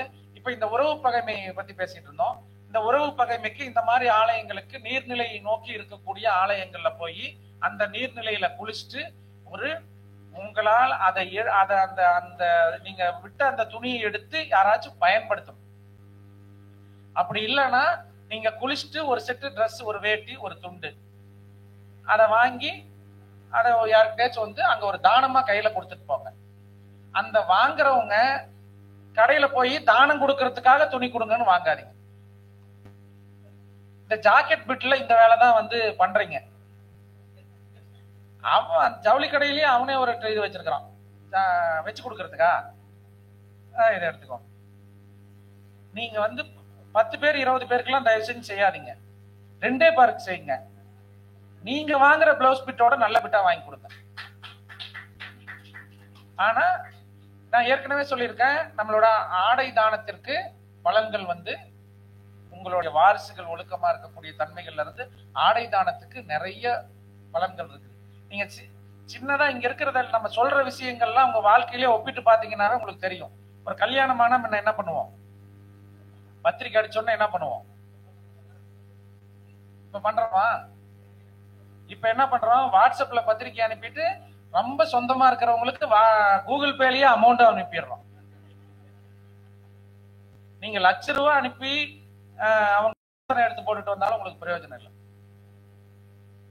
அப்போ வஸ்திர தானம் அப்படிங்கிறது வந்து நம்ம நடைமுறை வாழ்க்கையில வந்து பெரிய பிளே பண்ணிட்டு இருந்தது. அது முக்கிய சடங்குகள்ல எல்லாமே வந்து அதை வந்து வச்சுக்கிட்டு இருந்தாங்க. இப்போ ஒரு திருமணம் ஒரு கூடுது அப்படின்னாக்கா வந்து உங்களுக்கு அத்தை, மாமா, அந்த சித்தப்பா, சித்தி, அவங்க குழந்தைங்க, இந்த உறவு முறையில இருக்கிறவங்களுக்கு எல்லாம் வந்து அந்த வஸ்திரத்தை எடுத்து கொடுத்த தன்மைகள் அப்படிங்கிறது இருந்துச்சு. இப்போ உங்களால நான் அவ்வளவு செலவு பண்ண முடியல. ஆனா கல்யாணத்துக்கு மண்டபத்தை வந்து 10 லட்சம் ரூபாய் வாடகை கொடுத்து மண்டபம் பிடிக்க முடியும். ஆனா ஒரு 50,000 ரூபாய் செலவு பண்ணி உங்களுக்கு வஸ்திரம் எடுத்து கொடுக்கறதுக்கு நமக்கு மனசு இருக்காது. இந்த மண்டபத்துலதான் வைக்கணும், அப்பதான் எனக்கு அந்த ஸ்டேட்டஸ், இந்த ஒரு கச்சேரி தான் இருக்கணும், இந்த கச்சேரி இருந்தாதான், ஏன்னா அவங்க வீட்டு ஃபங்க்ஷன்ல இந்த கச்சேரி வச்சுட்டாங்க, அதனால நான் அந்த கச்சேரி வச்சுதான் ஆகணும் அப்படிங்கிற தன்மை தான் அதிகமா இருக்குது ஒழிய நான் வந்து இது மாதிரி பண்ணணும் அப்படிங்கிறது இல்ல. அப்போ இப்ப என்கிட்ட எல்லாம் வந்து திருமணத்துக்கு வந்து பொருத்தம் போடணும், திருமணம் பொருத்தம் போட்டு கொடுக்கறதுங்கிறது தனி. திருமணத்துக்கு நாளெல்லாம் குறிக்கணும்னா என் கண்டிஷனுக்கு படி செய்யற மாதிரி இருந்தா என்கிட்ட குறிச்சுக்கோங்க. நான் வந்து 1008 இது சொல்லுவேன். அதெல்லாம் உங்களுக்கு செய்ய முடியும் அப்படின்னாக்கா நீங்க செய்யுங்க, இல்லைன்னா உங்க விருப்பத்துக்கு நீங்க பண்ணிக்கோங்க அப்படின்னு தான் நான் வந்து சொல்லுவேன். ஏன்னா நூதன வஸ்திரபுரீஸ்வரர்னு ஒரு தெய்வமே உண்டு. ஒரு திருமணம் நடக்குது அப்படின்னாக்கா அந்த வஸ்திரபுரீஸ்வரரை வேண்டி அந்த வஸ்திரபுரீஸ்வரருக்கு போய் ஒரு தானம் கொடுத்துட்டு வர்றது, வஸ்திரம் வச்சு வழிபாடு பண்ணிட்டு வர்றதுங்கிறது அந்த திருமணத்தில் இருக்கக்கூடிய தோஷங்களை நீக்கி தரும். சார் என்னால அந்த கோவிலுக்கெல்லாம் போக முடியல சார், உங்க கூட இருக்கிறவங்களுக்கு பண்ணுங்க. அதே போல நெட்ல போடுங்க, திரு ஏடகம்னு சொல்லி வரும், நூதன வஸ்திரபுரீஸ்வரர்னு போடுங்க, அந்த ஆலயங்களை இது வரும் அந்த ரூட்டோட. நீங்க எங்க எந்த பகுதியில் இருக்கீங்களோ அதுல இருந்து பக்கமா திரு ஏடகம், திரு ஏடகம் அந்த ஊர் பேர். நெட்ல போட்டீங்கன்னா வந்துருப்ப. ஒரு இப்பதான் ஆலயங்கள் எல்லாமே நெட்ல இருக்குது இல்ல. ஆனா நெட்ல இருக்கும், நெட்ல வந்து இதோட பலன் இருக்காது. அந்த கோயிலுக்குன்னு வேற ஏதோ பலன்கள் வந்து இது வந்து அதுக்கு ஒரு ஸ்பெஷலைஸ்டான தலம், இதுக்கு ஸ்பெஷலைஸ்டான தலம், அது வந்து நம்ம நடைமுறையில அனுப்பி பார்த்து அதோட இது வந்து ஏடுகள்ல இருக்கக்கூடிய அமைப்புகள் வந்து எதுவுமே நாம ஒண்ணும் புதுசா கண்டுபிடிச்சது இல்லை, எல்லாம் ஏற்கனவே இருக்கிறது நம்மளுடைய, அதுதான் நம்மளோட அந்த நம்ம கிரிவலம் போனதோட பலன்கள், நம்ம முன்னோர்கள் செய்த புண்ணியம், இதெல்லாம் வந்து நமக்கு சில விஷயங்கள் கிடைக்குது. நெட்ல போடுங்க, நெட்ல அந்த திரையடகம் வஸ்திரபுரீஸ்வரர்னே போட்டீங்கன்னா இந்த சோழவந்தான் பக்கத்துல அது அந்த ஒரு திருமண சம்பந்தப்போ இது மாதிரி வஸ்திரங்கள் தானம். நீங்க தெய்வத்துக்கே தான் போய் பண்ணணும்னு இல்ல, உங்களோட சொந்த பந்தங்களுக்கு, இல்ல உங்ககிட்ட வேலை செய்யறவங்களுக்கு, இல்ல உங்க அருகாமையில வசதி இல்லாத நபர்களுக்கு கொடுங்க. அதே மாதிரி இன்னொன்னு வந்து ஒரு திருமணத்துக்கு ஒரு நாள் குறிச்சு கொடுக்குறீங்க அப்படின்னாக்கா அந்த திருமணத்தில் கட்டாயம் அவர்களின் உறவுகளில் யார் வந்து கீழ்நிலைகள்ல வசதி கம்மியா இருக்கிறாங்களோ அவங்கள கூப்பிட்டு மேல்நிலையில இருக்கிற ஆளுக்கு என்ன மரியாதை பண்ணி அந்த திருமணத்துக்கு பண்ணுவீங்களோ அதை செய்ய சொல்லுங்க. அது நிறைய தோஷங்களை நீக்கி தரும். இப்ப நமக்கெல்லாம் நம்ம ஒரு சேலத்துல வந்து ஒரு 3 ஸ்டார் அந்தஸ்துல 4 ஸ்டார் அந்தஸ்துல இருக்கக்கூடிய ஒரு ஹோட்டல்ல ஒரு திருமணம் நடக்குது. அவங்க கிட்ட வேலையில இருக்கக்கூடிய நபர்கள், அவங்க சொந்த பந்தத்துல வசதி குறைவா இருக்கக்கூடிய நபர்களை எல்லாத்தையும் வர வச்சு பஃபே சிஸ்டத்துல அவங்க அந்த மேரேஜ்ல போய் பார்த்தா அவங்களுக்கு எல்லாம் அந்த ஐட்டம் எல்லாம் அந்த மூஞ்சிலேயே அவங்களோட மகிழ்ச்சி தெரியுது. அந்த ஜாதகத்தில் இருந்த தோஷங்கள், பெரும்பாலான தோஷங்கள் இன்னைக்கு வரைக்கும் வேலை செய்யல. ஆண் வரிசை கொடுத்துருச்சு நம்ம கண் கூட. ஏன்னா ஒரு ஜாதகம் அப்படின்னா நம்ம வந்து எல்லா டைம்லயும் அந்த ஜோதிடமா வாட்ச் பண்ணிக்கிட்டே இருக்கணும். இப்ப இந்த இடத்துல இது ஏன் இருக்குது, இந்த இடத்துல ஏன் ஒரு பழைய வண்டி நிக்குது, இங்க என்ன அமைப்பு இருக்குது, இதுல என்னென்ன கிரகங்கள் எல்லா ஜோதிடத்துல முடிஞ்ச மட்டும் வந்து அந்த காரகங்களை தெரிஞ்சுக்கிட்டு எல்லாத்தையுமே கிரகமா பாத்தீங்கன்னாக்கா நிறைய விஷயங்கள் நமக்கு வந்து புலப்படக்கூடிய தன்மை அப்படிங்கிறது வந்து கிடைக்கும். அப்போ அந்த திருமண சம்பந்தப்பட்ட விஷயங்கள்ல இது மாதிரி விஷயங்களை செய்ய சொல்லுங்க. தோஷங்கள் கட்டாயம் குறையும். இந்த வஸ்திரம், அதே போல அந்த பத்திரிகை எல்லாம் பாத்தீங்கன்னாக்கா ததாஸ்து தேவதைகள் வந்து படம் போடுவாங்க. அதெல்லாம் இப்ப போடுறதே இல்லை. ஒரு குழந்தை மாலையை வச்சுக்கிட்டு பறக்கிற மாதிரி இருக்கும் பாருங்க. அது வந்து அந்த ததாஸ்து தேவதைகள் அப்படிங்கிறது வந்து இப்ப நம்ம ஏன் உங்களை வந்து நான் வந்து ஃபர்ஸ்டே ஒரு இது சொன்ன வேண்டுதல் பண்றப்போ எதிர்மறையான வார்த்தைகளை பேசி பேசி வேண்டாதீங்க அப்படின்னா, ததாஸ்து தேவதைகள் உங்களுக்கு வந்து பிரபஞ்சத்துல ததாஸ்து சொல்லிக்கிட்டே இருக்கும். அப்ப ததாஸ்து அப்படின்னா அப்படியே ஆகட்டும் அப்படின்னு அர்த்தம். நீங்க நான் எங்க போய் என்னத்த போய் இவெல்லாம் இப்படி படுத்து தூங்கிட்டு இருந்தானா, இவெல்லாம் உருப்படி ஆவானா இவெல்லாம் அப்படின்னு பையனை பேசுறீங்கன்னா அதெல்லாம் இன்னும் அரை மணி நேரத்துல எந்திரிச்சிருவாங்க. எந்திரிச்சு அவன் 1 மணி நேரம் படிக்கிற விஷயத்துல 10 நிமிஷத்துல படிச்சிருவாங்க. அவெல்லாம் சூப்பர் கிராஸ்பிங்க அப்படின்னீங்கன்னா அவன் 10 நிமிஷத்துல படிக்கிற எபிலிட்டி உள்ள பையனா மாறிடுவான். அப்போ எது நம்ம ததாஸ்து தேவதைகள் சொல்றதுங்கிறது ஒரு பக்கம். நீங்க பாசிட்டிவான எனர்ஜியை நிரப்பிக்கிட்டே இருந்தீங்கன்னாக்கா, நம்ம ஏற்கனவே சொல்றதுதான், எந்த ஒரு செயலுக்கும் எதிர்வினை உண்டா இருக்கா இல்லையா, நியூட்டனே சொல்லியிருக்கிறாரு. ஒவ்வொரு செயலுக்கும் எதிர்வினை உண்டு. அப்ப நீங்க நல்லதையே பேசிக்கிட்டே இருந்தீங்கன்னா அதுக்கு ஒரு வினை ஆற்றணுமா இல்லையா, அது வந்து கட்டாயம் வந்து நடக்கும். அப்ப இந்த திருமண சம்பந்தப்பட்ட விஷயங்கள்ல ஜோதிடர்களுக்கு நம்ம வந்து நீங்க வந்து கட்டாயம் வந்து அந்த திருமண பொருத்தம் போறப்ப இதெல்லாம் செய்ய சொல்லுங்க. அதே போல அச்சதை அப்படிங்கிறது ரொம்ப முக்கியம். அச்சதை தயார் செய்யறதுக்குன்னே வந்து உத்திரம் நட்சத்திரத்துல பிறந்தவங்க யார் இருக்கீங்க இங்க பெண்கள்? உத்திரம் நட்சத்திரத்துல பிறந்தவங்க வந்து அது சிம்மத்துல இருந்தாலும் சரி கன்னியில இருந்தாலும் சரி, உத்திர நட்சத்திரமா இருந்தா போது 1ஆம் பாதம் 2, 3, 4 பாதம் உத்திரம் நட்சத்திரத்தில் பிறந்தவர்கள் வந்து இது போல இந்த ஆசீர்வாதம் செய்வதற்கு, இந்த திருமணத்திற்கு உண்டான சடங்குகளை முன்னின்று செய்வதற்கு சிறப்பான நபர்கள். அப்ப பழுத்த சுமங்கலிகளை உத்திர நட்சத்திரத்துல இருக்கவங்க கிட்ட நீங்க அடிக்கடி வந்து இந்த மாதிரி தோஷம் இருக்கிறவங்களை போய் நல்ல வார்த்தை சொல்லி ஆசீர்வாதம் வாங்கினீங்கன்னாவே தோஷம் குறையும். அதே போல இந்த அச்சதை என்ன ஆசீர்வாதம் பண்ணி அந்த திருமணத்தின் போது எல்லார் கையில இருந்து அந்த ஆசீர்வாதம் பண்ணி அச்சதையை போடுறோம். அந்த அச்சதை அப்படிங்கிறது வந்து முனை உடைஞ்சிருக்க கூடாது. அதை தயார் செய்யக்கூடிய நாட்களும் இந்த உத்திர நட்சத்திரமாக இருந்தால் இன்னும் சிறப்பு. அந்த தயார் செய்யக்கூடிய நபரும் ஒரு பழுத்த சுமங்கலியா இருக்கக்கூடிய ஒரு பெண் உத்திர பிறந்த பெண்ணோட கையால இதை தயார் செஞ்சா சிறப்பு. இதை நீங்க கல்யாணத்துக்கு தான் இல்ல, பொதுவா ஒரு உத்திர நட்சத்திரத்தன்னைக்கு ஒரு 1/2 கிலோ 1 கிலோ பச்சரிசி வாங்கி அதுல இருக்கக்கூடிய அந்த முனை உடைஞ்சதெல்லாம் நீக்கிட்டு அதுல வந்து சுத்தமான மஞ்சள், கஸ்தூரி மஞ்சள் கிடைச்சா கஸ்தூரி மஞ்சள் வாங்கிக்கோங்க. சுத்தமான மஞ்சள், இந்த கெமிக்கல் இல்லாத மஞ்சளை வாங்கி நீங்க வந்து அதுல தடவி நீங்க வந்து வீட்டுல வச்சுக்கோங்க. கல்யாணத்துக்கு தான் இல்ல, பொதுவாவே சுபமங்கல பொருட்கள் வீட்டுல இருந்தாவே நல்லது நடக்கும். நாம வந்து நடக்கலையேன்னு சொல்லிட்டு இருக்கிறத விட அந்த நடந்தா என்னென்ன விஷயங்கள் பண்ணுவோமோ அதெல்லாம் வீட்டுல வச்சுக்கணும். அப்போ இந்த ஒரு பர்த்டே வருது, பொண்ணு வந்து சாக்லேட் கேக்கு, ஐஸ்கிரீம் கேக்கு இப்படின்னு சொல்லி 1 கிலோ 1000 ரூபாய் 1200 ரூபாய் போட்டு வாங்கி கொடுக்கறத விட 4 அச்சதைய தலையில போட்டு நல்லா இருப்ப, நல்ல அமைப்புல இருப்பன்னு வேண்டிட்டு அதுக்கப்புறம் நீங்க எது வேணாலும் பண்ணுங்க. ஒரு பெரிய மனிதர்களிடம், அதுவும் வந்து பல்விழுந்த நபர்களிடம் ஆசீர்வாதம் வாங்குவது உங்களுக்கு அப்படியே பலிக்கும். அதனாலதான் முன்ன என்ன சொன்னாங்க, அவங்க வாயில விழுவாத, ஒரு வயசானவங்க வாயில விழுந்தீங்கன்னா அது அப்படியே பழிச்சிரும். அப்போ நீங்க இந்த இடத்துல ஒரு கெட்டது இருந்துச்சுன்னா அதுலயே ஒரு நல்லது இருக்கும். அப்போ ஒரு வயதான நபர் ஒரு பல் விழுந்தவர் கெட்டது சொன்னா பழிக்குதுன்னா நல்லது சொன்னா பழிக்குமா பழிக்காதா? அப்ப அவர்கிட்ட நல்லது சொல்லி ஒரு ஆசீர்வாதம் வாங்க. அவர் எப்ப நல்லது செய்வாரு, அவங்க ஒரு மனம் குளிர்றது. அவங்க திடீர்னு போய் ஒருத்தர் எதிரியா இருந்தாலும் நீங்க போய் காலில் விழுந்தீங்கன்னா என்ன சொல்லுவோம், பரவாயில்லைங்க நல்லா இருக்கு, அந்த முக மலர்ச்சி வந்துடும், நல்ல இது வந்துடும். அப்போ நல்ல வார்த்தைகளை வாங்க, அதுல இந்த அச்சதையை போட்டு இது பண்ணுங்க. திருமணத்துல இந்த உத்திரம் நட்சத்திரத்தன்னைக்கு அந்த அச்சதையை ரெடி பண்ணுங்க.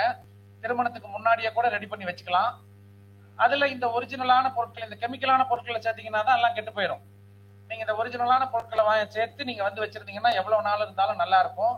அந்த உத்திர நட்சத்திரத்தில் பிறந்த நபர்கள் யாராச்சும் இருந்தாங்கன்னா அவங்க கையாலையும் இதை ரெடி பண்ணி அந்த அச்சதை கொண்டு மணமக்களுக்கு தூவி ஆசீர்வாதம் பண்றது அப்படிங்கிறது சில வகையான தோஷங்களை நிவர்த்தி செய்யக்கூடிய தன்மைகள் அப்படிங்கிறது உண்டு.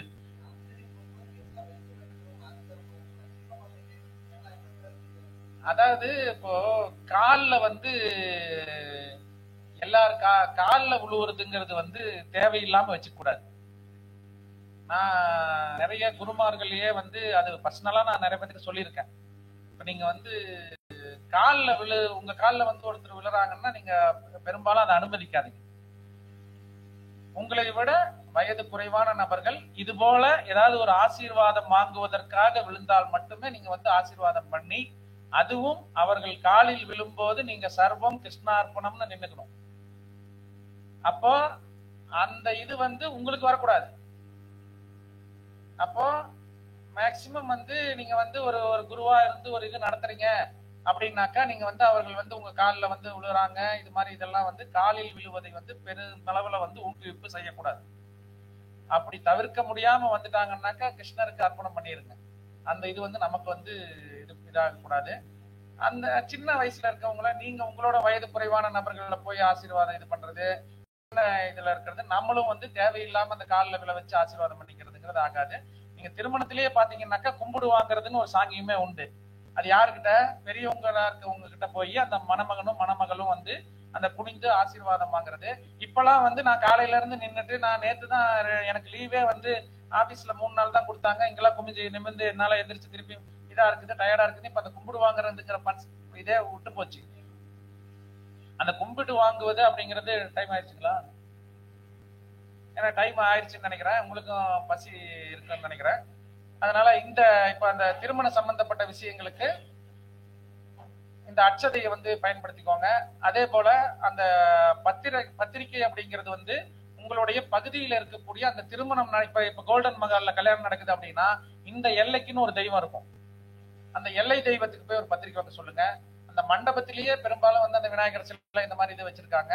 அதே மாதிரி ப்ராப்பரா பூஜை நடைபெறக்கூடிய அந்த எல்லை தெய்வங்களுக்கு, உங்களுடைய குல தெய்வங்களுக்கு, ஆண் பெண் 2 பேருடைய குல தெய்வங்களுக்கும் 2 குடும்பமும் சேர்ந்து போய் வைக்கிறது, இதெல்லாம் நல்ல அமைப்புல இருக்கும். அதே போல இந்த தோஷம் நிவர்த்தி ஆகிறதுக்கு உண்டான பல்வேறு ஒரு வஸ்திர தானம் கொடுக்கறது கட்டாயமா பண்ணணும்.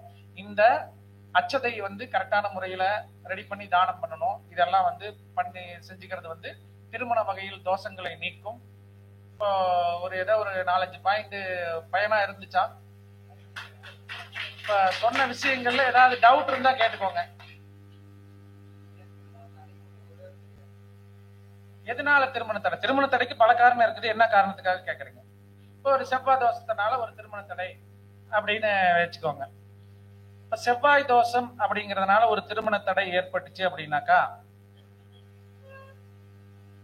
சங்கடகர சதுர்த்தி, இந்த சங்கடகர சதுர்த்தியில விநாயகருக்கு பாலாபிஷேகம் பண்ண சொல்லுங்க. அது தோஷ நிவர்த்தியை கட்டாயம் கொடுக்கும். அதுல இன்னொன்னு, ஆடி மாசத்துல இந்த செவ்வாய் தோஷம் முதல்ல, ஏன்னா அது போனோம்னா இன்னும் போயிட்டே இருக்கும், சுருக்கமா சொல்லிடுறோம். செவ்வாய் தோஷம் முதல்ல ஏன் வருது அப்படின்னாக்கா, நீங்கள் நம்ம ஒரு விஷயத்தை, ஒரு நபரை ஏமாற்றுவதால் ஏற்படக்கூடியதுதான் செவ்வாய் தோஷம். ஏமாற்றுறதுங்கிறது ஐயோ நாளா நல்லது, சரி யாருக்கிட்டையும் ஏமாத்துனதே இல்லை அப்படின்னு யாரும் சொல்ல முடியாது. நீங்க ஒரு 35,000 சம்பளம் வாங்குறீங்கன்னா அந்த 35,000 ரூபாய்க்கு உண்டான வேலையை செய்யலனாலும் அது ஏமாத்துறது தான். நானும் மனசார யாரையும் ஏமாத்துறது இல்லம்பாங்க. ஆனா ஆபீஸ்ல போய் ஜாலியா இது பண்ணிட்டு வருவாரு. இப்ப ஜோதிடருங்க நாம ஒருத்தர்கிட்ட 2000 ரூபாய் ஃபீஸ் வாங்குறோம் அப்படின்னாக்கா 2000 ரூபாய் ஃபீஸ் வாங்கினீங்கன்னாக்கா 2000 ரூபாய்க்கு உண்டான வேலையை நீங்க செய்யணும். 2000 ரூபாய்க்கு ஃபீஸை வாங்கிக்கிட்டு நீங்க வந்து ஏமாத்துற வேலையை செஞ்சுட்டு நம்ம சரியானபடி பலன் சொல்லாம நீங்க 2000 ரூபாய்க்கு வாங்கினீங்கன்னா அவன் வாழ்க்கையில எப்படி அட்லீஸ்ட் ஒரு 2 லட்சம் ரூபாய்க்காச்சும் பிரச்சனைகளை தீர்த்து விடணும்.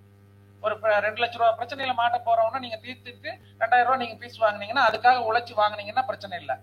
அது இல்லாம நம்ம வந்து பொதுவா ஏமாற்றம், ஒருத்தரை வந்து நம்ப வச்சு ஏமாத்துறது, இல்ல ஒருத்தருக்கு வந்து அவங்க கிட்ட சம்பளத்தை வாங்கிட்டு நம்ம வேலை செய்யாம ஏமாத்துறது, இது போல ஏமாற்றுவதால் ஏற்படக்கூடிய தோஷம் தான் செவ்வாய் தோஷம். அப்ப அந்த செவ்வாய் தோஷத்தை வந்து நீங்க வந்து நீக்கிக்கணும் அப்படின்னாக்கா விநாயகர் கிட்ட அதுக்கு உண்டான அமைப்பு அப்படிங்கிறது உண்டு.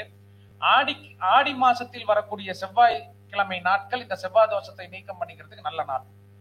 அப்ப ஆடி செவ்வாய் அப்படிங்கிறது அந்த 4 செவ்வாய் 5 செவ்வாய் வரக்கூடிய நாட்கள்ல துர்க்கை அம்மனை தொடர்ந்து வழிபாடு பண்ணுங்க. அது வந்து செவ்வாய் தோஷத்தை வந்து நீக்கி கொடுக்கக்கூடிய அமைப்பு அப்படிங்கிறது உண்டு.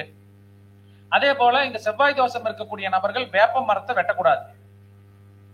நான் எங்க சார் போய் கொடுவால் எடுத்துக்கிட்டு வேப்ப மரத்தை வெட்ட போறேன் அப்படின்னு சொல்லுவோம். ஆனா ஒரு வேப்ப மரம் இருக்கிற இடத்துல போய் நின்னோம்னா அந்த குச்சி ஓடிக்கிறது, இல்லைன்னா ஒரு குச்சி ஒடிஞ்சிருச்சுன்னா அந்த வேப்பம் இதை உருவி போடுறது, இதுவுமே அதை ஒடிச்சு போடுறதுதான். அந்த இது மாதிரி வந்து அந்த வேப்ப மரத்தை வந்து ஒடித்து போகக்கூடாது. இப்ப வேப்ப மரம் ஸ்தலவிருச்சமாக இருக்கக்கூடிய ஆலயத்துக்கு போய் ஒரு பாட்டில தண்ணி கொண்டுட்டு போய் ஊத்துங்க. இல்ல அங்க இருக்கிற பைப்ல இருக்கிறதையே பிடிச்சி ஒரு இதை வந்து அந்த அந்த வேப்ப மரத்துக்கு தண்ணி ஊத்துங்க. முடிந்த மட்டும் வேப்ப மரம் இருக்கக்கூடிய இடத்துல வந்து ஒடிக்காதீங்க. அதுல செவ்வாய் தோஷத்துக்கு ஸ்பெஷலிஸ்டான தலம் வந்து சமயபுரம் மாரியம்மன். அங்க என்ன இருக்கு? அதே போல ஆற்றங்கரையில் இருக்கக்கூடிய தெய்வங்கள் செவ்வாய் தோஷத்தை நீக்கி தரும். கரையோரத்திலே இருக்குது, கரையை ஒட்டியே அது அந்த பெண் தெய்வ கோயில் வந்து அந்த கரையை ஒட்டியே இருக்கும், இல்ல ஆறு ஓடக்கூடிய இடத்துக்கு பக்கத்தால இருக்கும். இது வந்து உங்களுக்கு வந்து அந்த செவ்வாய் தோஷத்தை நீக்கி தரக்கூடிய அமைப்பு. இந்த அமைப்பு வந்து பாத்தீங்கன்னாக்கா உங்களுக்கு வந்து மாரியம்மன் சமயபுரம் மாரியம்மன் கோயில்ல இருக்கும். அதே போல இன்னொன்னு மாரியம்மன் கோயில்ல இந்த கம்பம் நடுவாங்க இல்லையா, இந்த கம்பம் நடுறதுல என்ன பண்றோம்?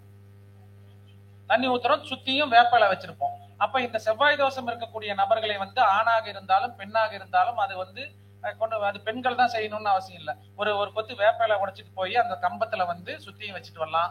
அந்த கம்பத்துக்கு நீர் கொண்டு போய் ஊத்திட்டு வரலாம். இந்த பெண்கள் வந்து இதை வந்து தொடர்ந்து செஞ்சுட்டு இருக்கக்கூடிய அமைப்பு இருக்குது. பொதுவா வந்து அந்த மாரியம்மன் கோயில்ல இந்த கம்பம் போட்டாங்கன்னா பெண்கள்லாம் கொண்டு போய் ஊத்துறீங்க. அதை வந்து ஒரு பக்தியோட சிரத்தையா வந்து அதுவும் செவ்வாய்க்கிழமை நாட்கள்ல செய்யறதும், உங்களுடைய செவ்வாய் எந்த நட்சத்திரத்துல இருக்குதோ அந்த நாட்கள்ல செய்யறதும், இது போல நீங்க அப்புறம் நமக்கு தெரிஞ்சது எல்லாமே அதுல வந்து ஆட் பண்ணிக்கலாம். பண்ணி அதை வந்து செய்யுங்க. அந்த செவ்வாய் தோஷம் அப்படிங்கிறது வந்து உங்களுக்கு வந்து நிவர்த்தி ஆகும். அதுல இன்னொன்னு வந்து அந்த நதிக்கரை இருக்கக்கூடியது, நதிக்கரை ஓரத்தில் இருக்கக்கூடிய பெண் தெய்வங்கள் செவ்வாய் தோஷத்தை கட்டாயம் நல்ல முறையில நீக்கி தரும். இன்னொன்னு கல்யாணம் ஆவுல செவ்வாய் தோஷம், கல்யாணம் ஆகி பாதிப்பு இருக்குது, இதெல்லாம் நீங்கி மகிழ்ச்சிகரமான வாழ்க்கை கிடைக்கணும்னா ஆடி 18 ஆடி 18ல போய் அந்த நதிக்கரை ஓரம் ஒரு இந்த மேட்டூர்ல எல்லாம் போய் குளிக்கிறது இதெல்லாம் பண்றாங்க இல்லையா, அந்த நதிகள்ல போய் மூழ்கி குளிச்சு ஒரு சித்திராண்ணம் அந்த நதியவே வந்து தெய்வமா நினைச்சு இல்ல நதிக்கரைக்கு பக்கத்துல இருக்கக்கூடிய தெய்வத்தை படைத்து அதை வந்து தானம் கொடுத்துடுவாங்க. வாழ்க்கையில திருமணமானவங்க நல்ல மகிழ்ச்சிகரமான தம்பதிகளாய் வாழக்கூடிய சக்தி அப்படிங்கிறது இந்த ஆடி 18க்கு உண்டு. திருமணம் ஆகாத நபர்களுக்கு திருமணத்தை கூட்டி வைக்கக்கூடிய சக்தியும் அதுக்குதான் பாத்தீங்கன்னா அந்த புதுமண தம்பதிகள்லாம் போய் அங்க போய் அந்த ஏதோ தாலி ஒரு ஃபங்க்ஷன் மாதிரி அது ஒரு இது பண்றாங்க இல்லையா, அதெல்லாம் வந்து அந்த மாதிரி போய் பண்ணணும்னாக்கா வந்து மகிழ்ச்சி சந்தோஷமா குடும்ப வாழ்க்கை வாழக்கூடிய அமைப்பு என்பது உண்டு என்று சொல்லி இந்த அளவில் நிறைவு செய்கிறேன். வரக்கூடிய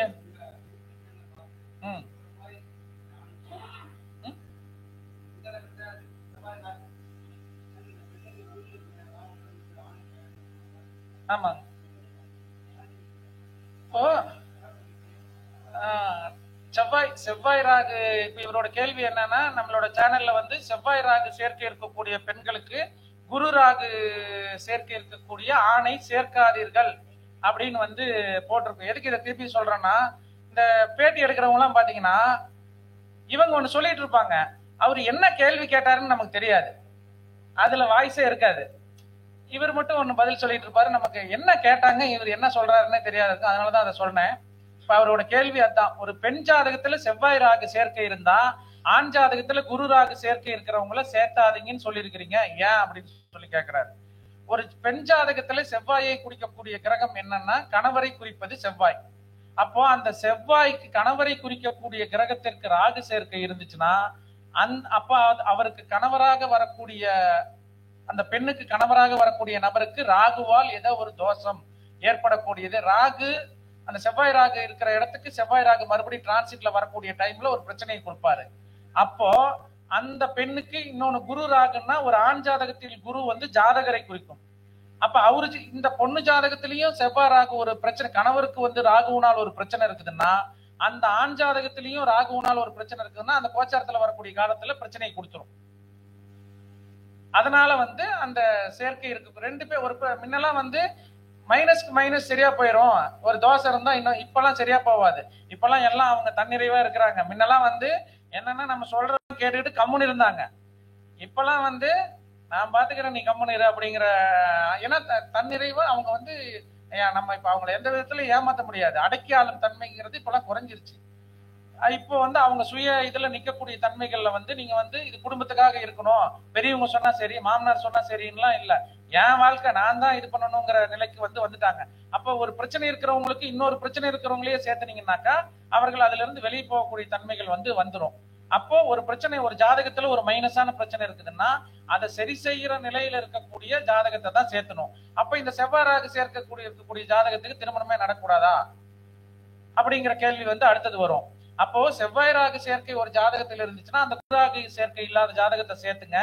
அல்லது இந்த செவ்வாய் ராகு சேர்க்கை இருக்கக்கூடிய இடத்த அவங்க ஜாதகத்துல குரு இருக்கக்கூடிய குரு பார்க்கக்கூடிய நிலையில, குரு இருக்கக்கூடிய நிலையில, இல்லைன்னா பாக்கியாதிபதி கிரகம் நல்லா இருக்கக்கூடிய ஜாதகத்தை சேர்த்து விடுங்க.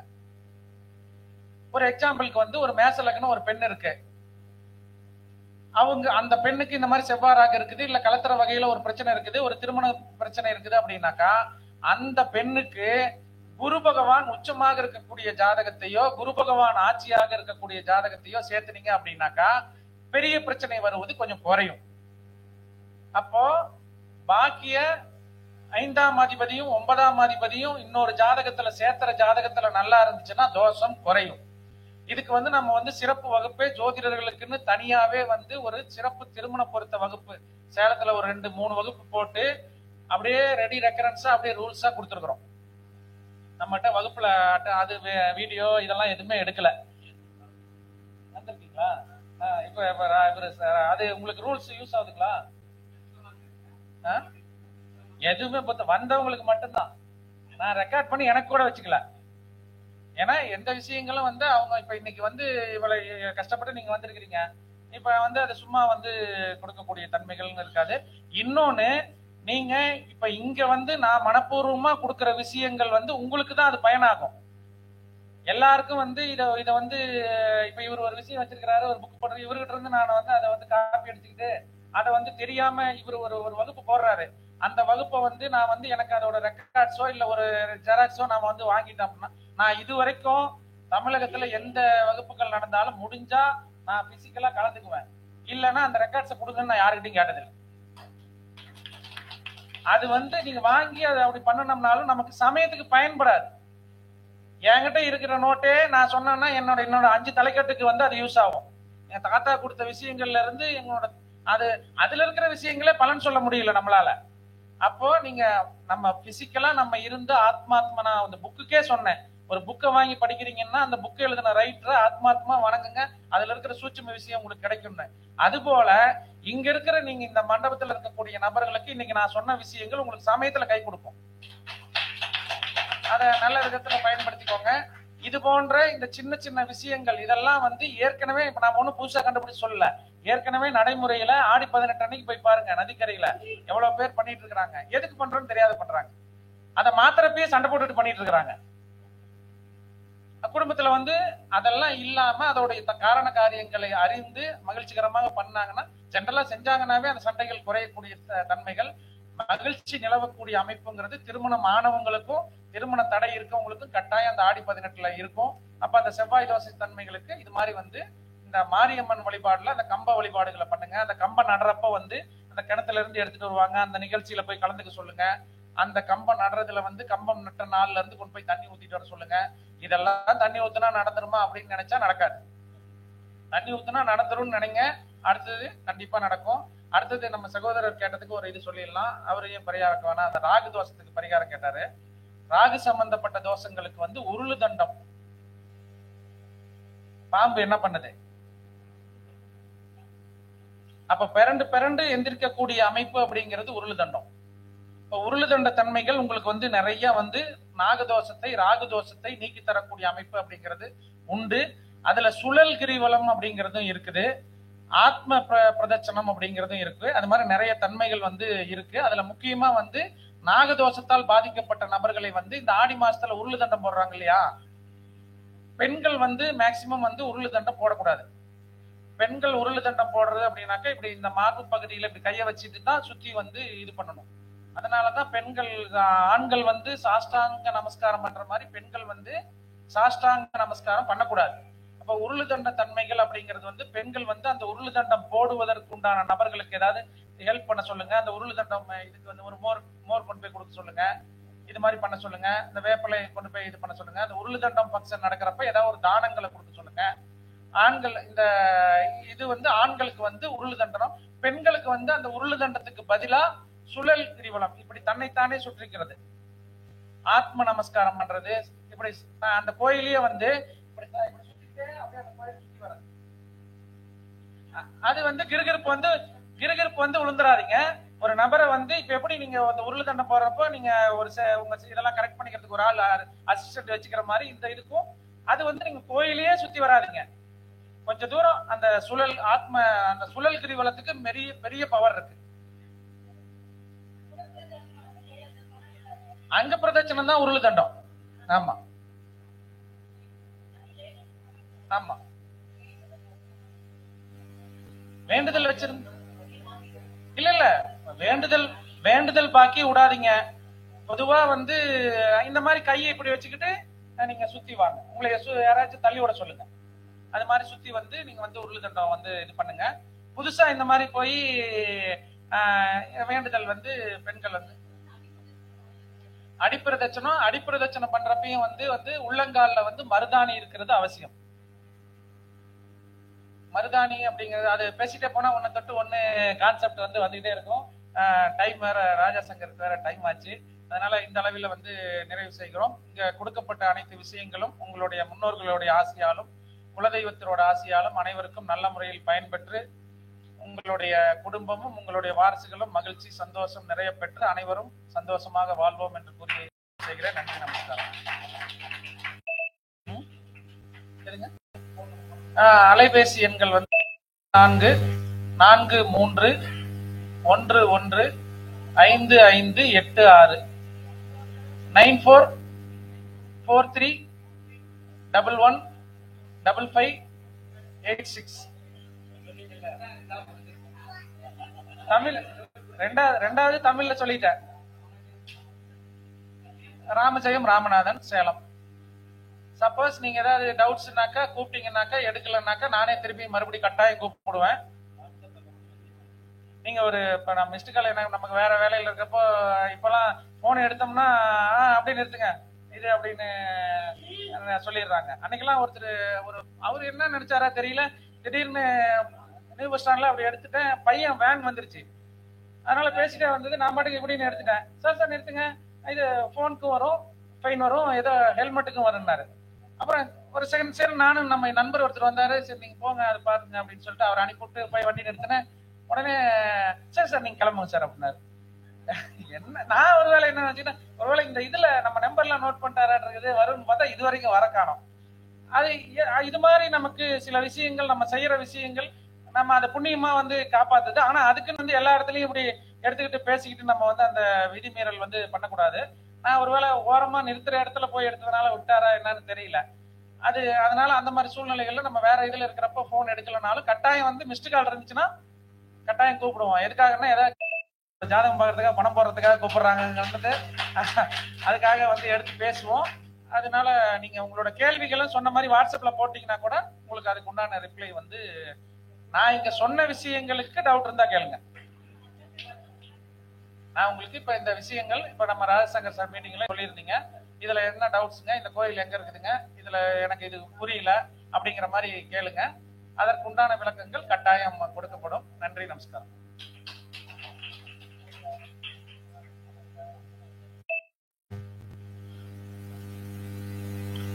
ஐயா நிறைய பரிகாரங்கள் சொன்னாங்க. அதை கைத்தட்டல் பத்தாது, உங்களோட கர ஓசைகள் அதிகமாக இருக்கணும். ஐயா அவர்களுக்கு மரியாதை செய்யப்படுகிறது.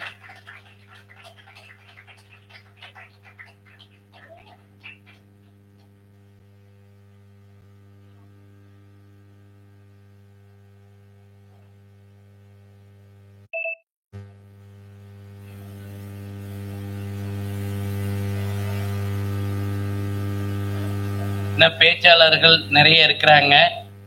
இப்பொழுது சாப்பாடு டைம். சாப்பிட்டு வந்துடுங்க. ஹோட்டல்ல சாப்பாடு சாப்பிட்டு வந்துடுங்க. இதுலேயும் போகலாம்.